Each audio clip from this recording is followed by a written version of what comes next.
गए, मेरे श्री हरि आ गए। हाँ, मेरे श्री हरि आ गए। उज्जवल क्या कर रहा है? अरे ठहर जा बोला।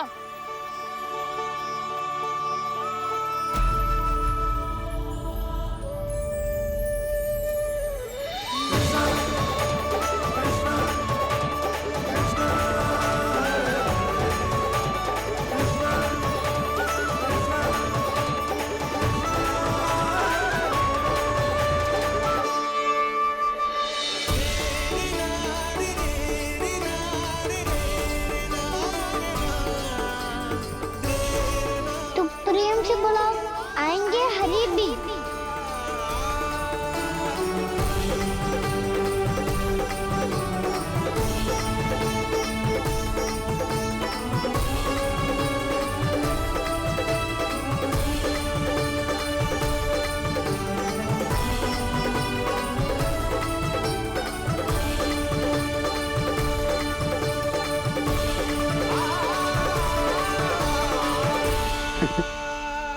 क्या वो गाना?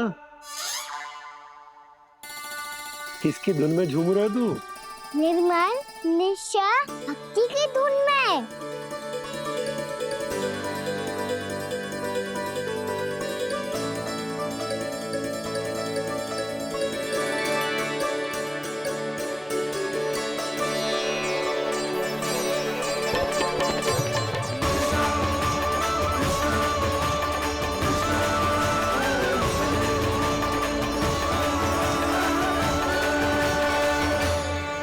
अरे क्या हो गया इन्हें?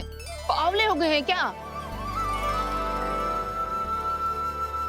ठहरो, कोई आवश्यकता ना है ऐसे बावलों की तरह नाचने की।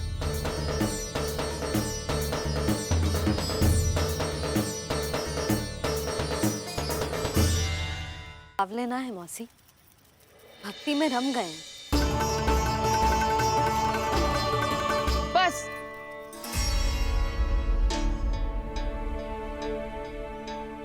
हम सब कब से खड़े हैं यहाँ, पर तुम्हें कुछ ध्यान ही ना है।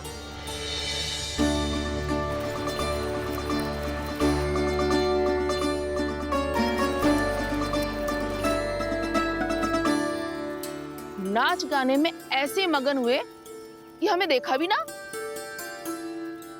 मुझे नाचते हुए देख मेरे श्री हरि को इतना आनंद आ रहा था कि मैं अपने आप को रोक नहीं सका। और वैसे भी मेरे जन्म का एकमात्र उद्देश्य है श्री हरि की सेवा करना, श्री हरि को प्रसन्न करना। तुम बावले हो भोलाराम, या हमें बावला बना रहे हो? श्री हरि और तुम्हें देख रहे हैं। हाँ, अभी वो यहीं थे, देख रहे थे।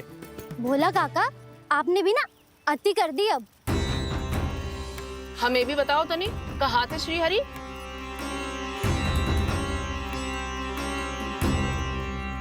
ना जाने अपना उपहास करवाने में क्या आनंद आता है इन्हें। देखो, अब तुम सच मानो या झूठ, लेकिन हमरे श्री हरि यहीं थे, इसी चाक पर अभी। हाँ, लो सुन लो इस मूर्ख की बात। श्री हरि को और कोई स्थान ना मिलो जो इसके मिट्टी के चाक पे आकर बैठेंगे। श्री हरि को और कोई स्थान ना मिलो जो इसके मिट्टी के चाक पे आकर बैठेंगे। श्री हरि को और कोई स्थान ना मिलो जो इसके मिट्टी के चाक पे आकर बैठेंगे। जैसी मैया भैंसो ही लल्ला, दोनों का कुछ पता ही ना चलतो, कब किस बात पर प्रसन्न हो जाए और किस बात पर रुष्ट। अरे मैं भला असत्य क्यों बोलूंगा? अभी अभी यही थे श्री हरि। हाँ,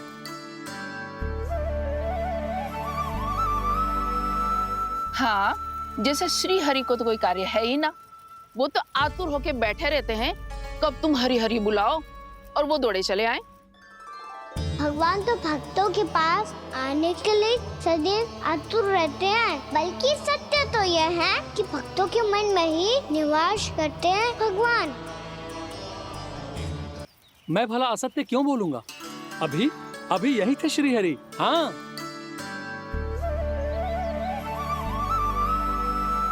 हाँ, जैसे श्री हरि को तो कोई कार्य है ही ना।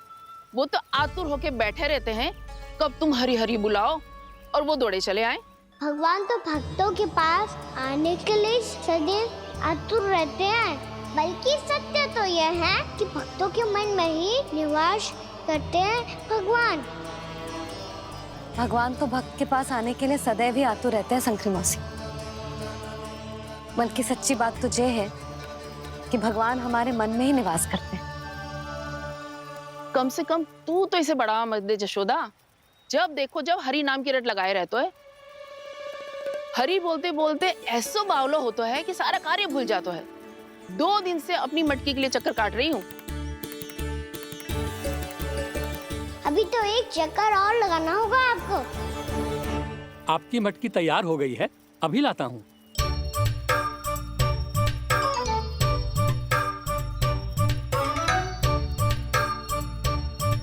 लो जी मटकी।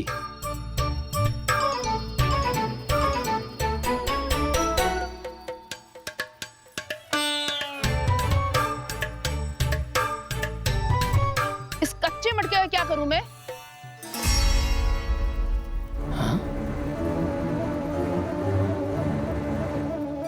पर इसे तो मैंने भट्टी में पकाया था। अब तू ही देख ले कितना ध्यान रहता है इस कार्य पे। और कह तो है कि श्री हरि आते हैं इससे मिलने। हाँ आते हैं और आगे भी आएंगे हमारे श्री हरि हमसे मिलने। और आके मोक्ष देंगे, है ना? मांगूंगा तो मोक्ष भी दे देंगे, मांगूंगा तो मोक्ष भी दे देंगे, मांगूंगा तो मोक्ष भी दे देंगे। अभी तो ये बता कि तू मुझे मेरी मटकी कब देगो? और मेरी मांग कब पूरी करोगे भोला राम जी? मेरो घड़ा मेरे दिए तो तैयार है ना, कल एकादशी की पूजा और व्रत के लिए। एकादशी का व्रत? हाँ, एकादशी का व्रत। इसे करने से श्री हरि बहुत प्रसन्न होते हैं। अच्छा, फिर तो अभी लाया।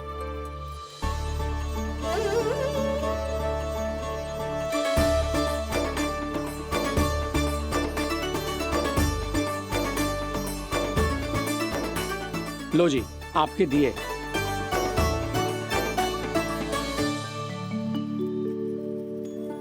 और जो हमने मांगा है वो? बाकी सब शेष द्वादशी के दिन मिलेगा, क्योंकि कल मैं भी एकादशी का व्रत रखूंगा, क्योंकि कल मैं भी एकादशी का व्रत रखूंगा, क्योंकि कल मैं भी एकादशी का व्रत रखूंगा।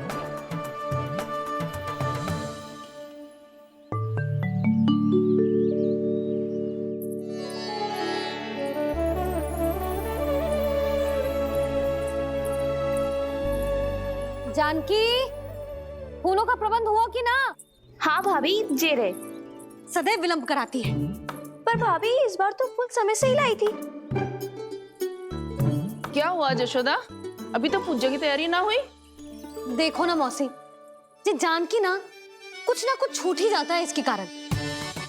एकादशी की पूजा और व्रत आते ही जसोदा भाभी इतनी वग्र हो जाती है। ऐसो क्या होगा इस पूजा में?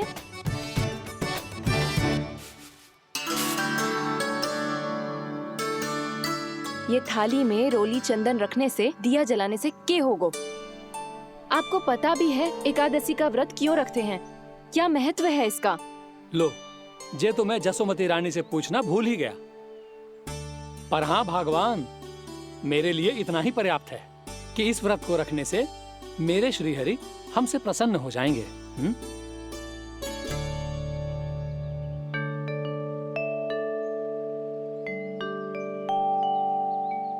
नारायण ही जाने ऐसे कैसे पूजा करते हैं जे श्री हरि की एक मूर्ति तक ना है इनके पास।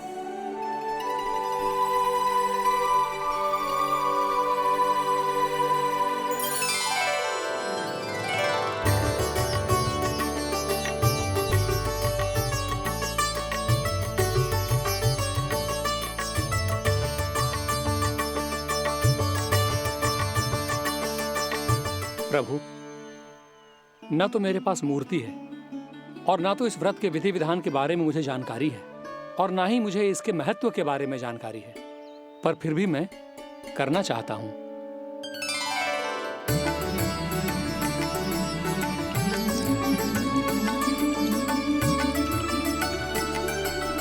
इसीलिए मैं दृढ़ संकल्प लेता हूं,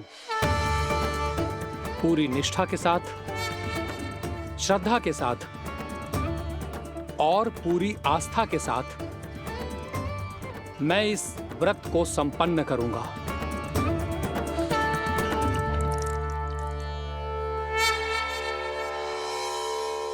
हम संकल्प लेते हैं कि एकादशी के व्रत को पूरी निष्ठा के साथ संपन्न करेंगे।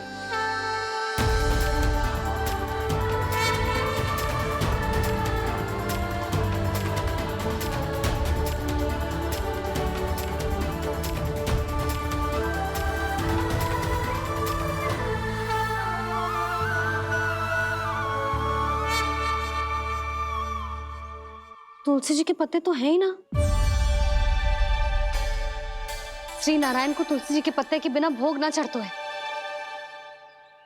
जानकी, तुलसी के पत्ते कहाँ हैं?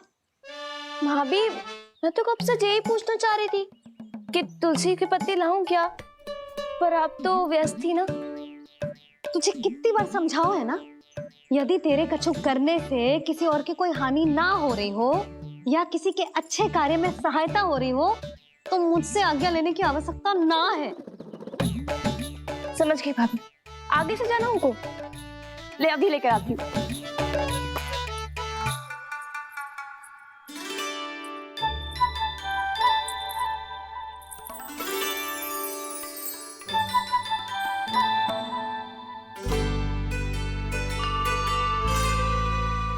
ताऊ, आपने पहले ये व्रत करो है? आपको इसका महत्व पता है? भाभी चल।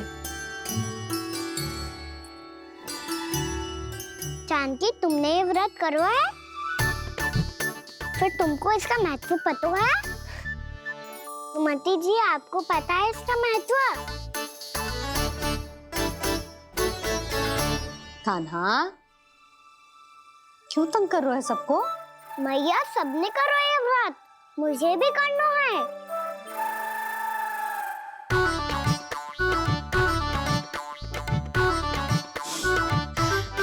ये व्रत केवल बड़ों के लिए होती है लल्ला। जब आप ये व्रत कर सकती हो, बाबा कर सकते हैं, ये सारी गोपियां कर सकते हैं, वो भी कर सकते हैं, तो मैं क्यों ना कर सकता? क्योंकि तू कल तक भूखा ना रह पाएगो लल्ला। जब भक्त रह सकते हैं, फिर मैं क्यों नहीं रह सकता? मेरा अर्थ है कि नारायण के भक्त मैया, मैया मान जाओ ना, मुझे करने दो ना ये व्रत। अपनी लल्ला पे आप विश्वास ना है आपको? विश्वास है। अच्छा ठीक है, तू भी कर ले।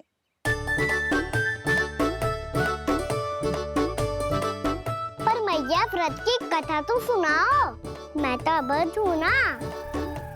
मुझे कैसा पता चलेगा कि ये व्रत करते क्यों हैं?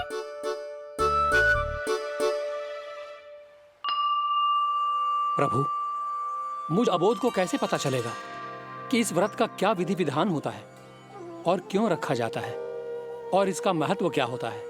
मुझे तो आप ही बता सकते हैं प्रभु। जब व्रत कर रहे हैं तब उसका महत्व भी पता होना चाहिए ना।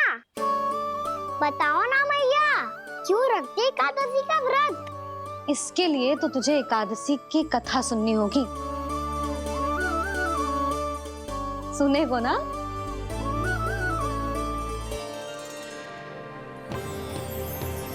वसुदेव सुतं देवं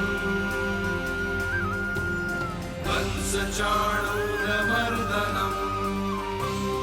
श्रीहरि, यशोदा परमानंदम् कृष्णं वन्दे जगद्गुरुम्।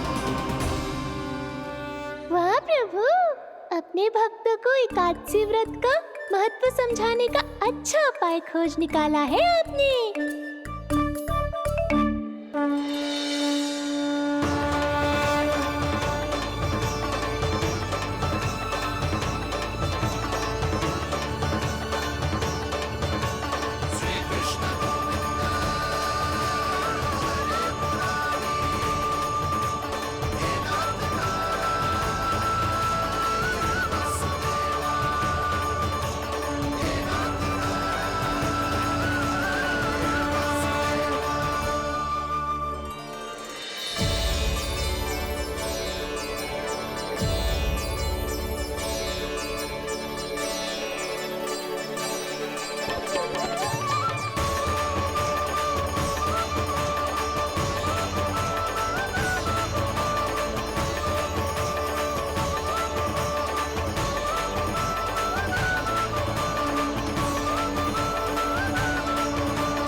अब सब जन एकादशी के व्रत की कथा ध्यान से सुनना, तभी जे व्रत पूरा माना जाएगो। समझो लल्ला?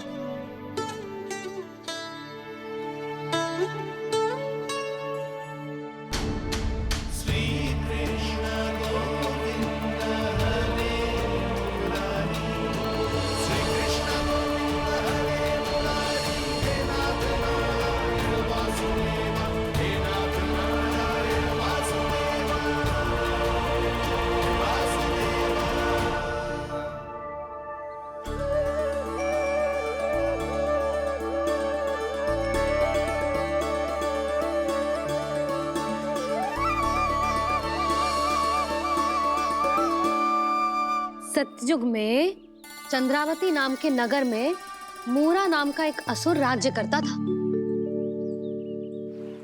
ओम ब्रह्मदेवाय नमः। ओम ब्रह्मदेवाय नमः। ओम ब्रह्मदेवाय नमः। ओम ब्रह्मदेवाय नमः।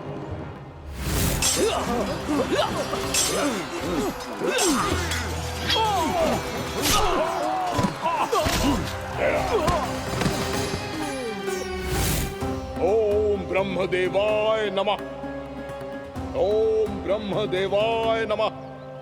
जब उसने देवताओं के हाथों असुरों की पराजय देखी, तब वो वरदान पाने के उद्देश्य से ब्रह्मा जी की तपस्या करने चला गया।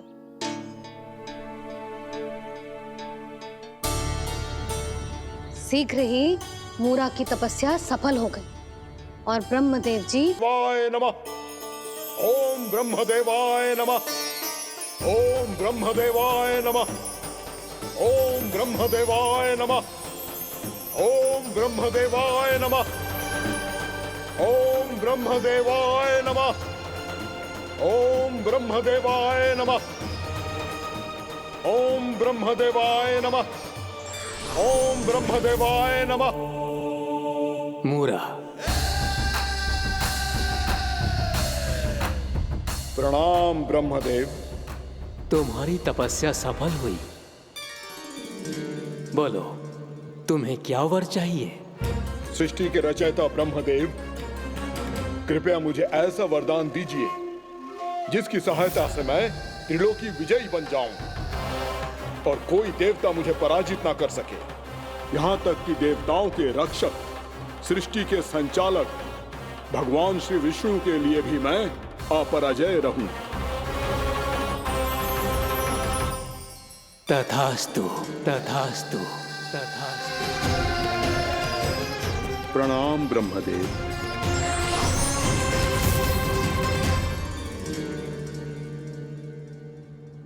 ऐसा वरदान पाकर मूरा बहुत अभिमानी होगा। यक्षों, किन्नरों, यहाँ तक कि देवताओं को भी युद्ध के लिए ललकारने लगो, पर किसी ने भी उसकी ललकार को स्वीकार ना करो,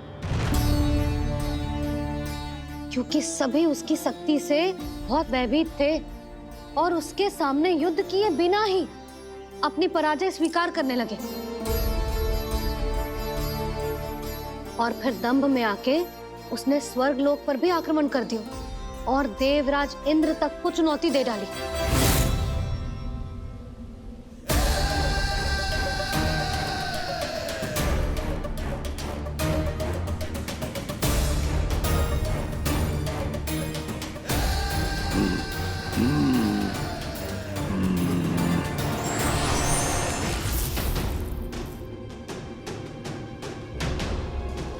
मैं प्रतीक्षा कर रहा हूं देवराज।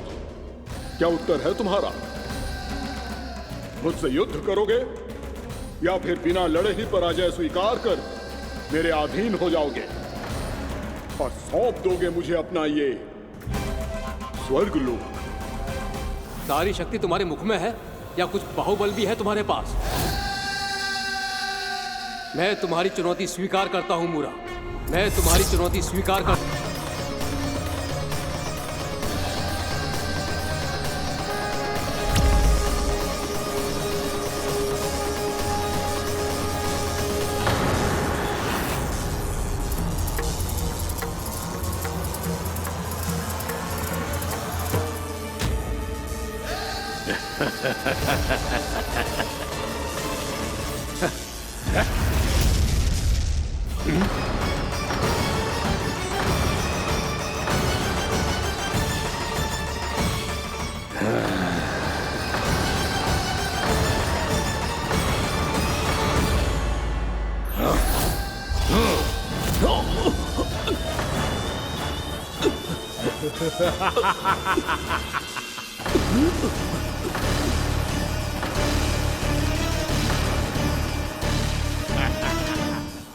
खैरिए देवगण, असुर राज मूरा को ब्रह्मदेव का आशीर्वाद प्राप्त है। आप में से कोई भी इन्हें पराजित नहीं कर पाएगा।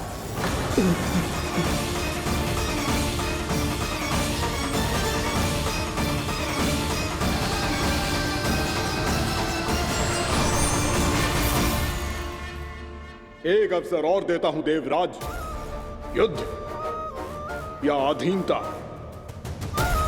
क्या उत्तर है तुम्हारा देवराज?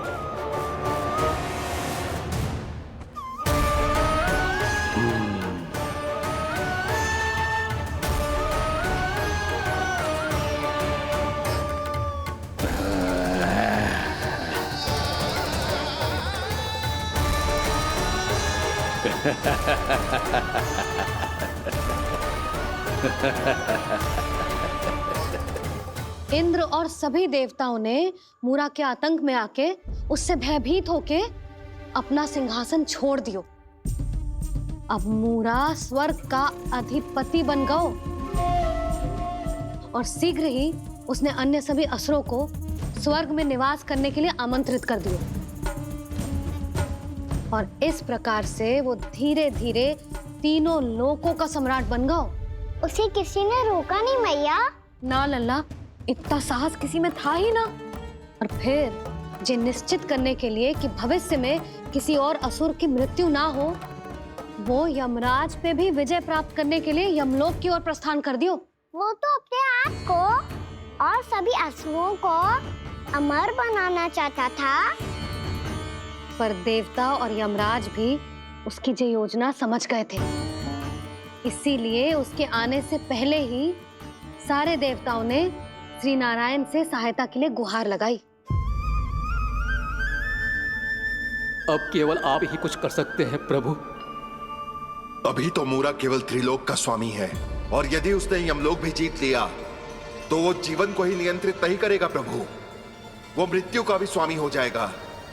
ऐसे में पहले सृष्टि का संतुलन तो नष्ट होगा प्रभु, और फिर स्वयं सृष्टि ही नष्ट हो जाएगी। ऐसा नहीं होगा यमदेव, नियति ऐसा होने ही नहीं देगी। विधि रचेगी खेल और मैं बनूंगा माध्यम। असुर राज मूरा का सामना मैं करूंगा। बस आप मुझे चुनौती देने के लिए उसे तैयार कर लीजिए, चाहे उसके लिए आपको साम दाम दंड भेद कोई भी उपाय क्यों ना अपनाना पड़े।